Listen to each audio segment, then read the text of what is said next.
Hello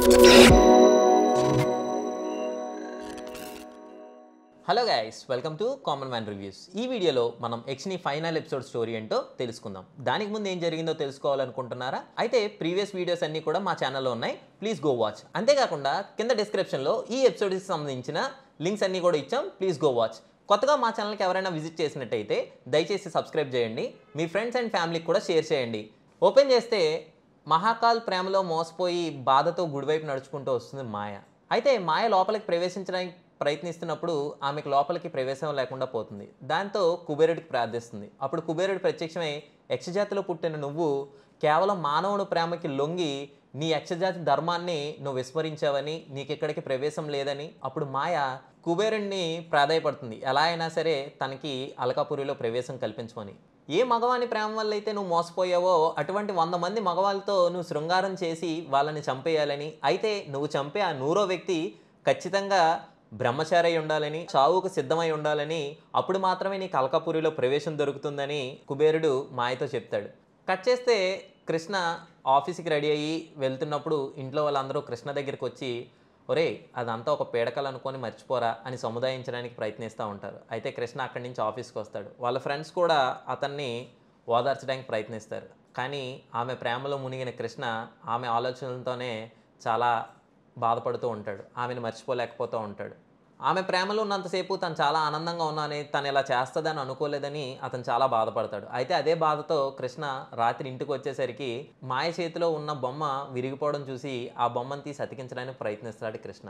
ఆ బొమ్మ వెంటనే మనిషి రూపంగా మారి అసలు మాయ జీవితంలో ఏం జరిగిందో, మాయ అసలు ఎందుకు మోసపోయిందో, ఎవరి చేతిలో మోసపోయిందో అనే విషయాన్ని కృష్ణకి మాయ గతాన్ని వివరిస్తాడు. అప్పుడు అది రియలైజ్ అయిన కృష్ణ ఎలాగైనా సరే మాయని కాపాడాలి అనుకుంటాడు. ఈలోపే మహాకాల్ మాయని తీసుకొని గుప్త మందిరానికి దారిని వెతకడం కోసం ఒక యాగాన్ని మొదలు పెడతాడు. అయితే అప్పుడే అక్కడికి వచ్చిన కృష్ణ మరియు భద్ర ఎలా అయినా సరే దీన్ని ఆపాలనుకుంటారు. కానీ ఆ యాగాన్ని చూసిన భద్ర, దీన్ని మనిద్దరం ఆపలేమని, నువ్వు ఈలోపు అతన్ని ఆపడానికి ప్రయత్నించు అని చెప్పి వెంటనే అతను జ్వాల దగ్గరికి వెళ్తాడు.